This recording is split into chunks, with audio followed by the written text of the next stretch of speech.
Perhaps one of the most important things that you can do to service your vehicle is to have the oil changed on a regular basis.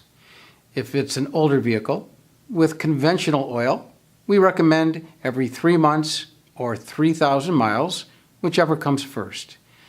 Many late model vehicles are now running full synthetic oil, which is recommended to be changed every 6 months to 6,000 miles.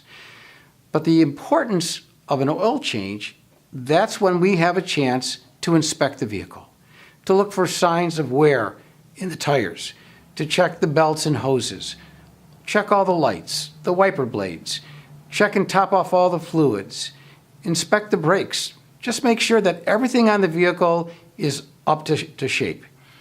It's one of the most important things you can do. It's not just changing the oil, it's your inspection.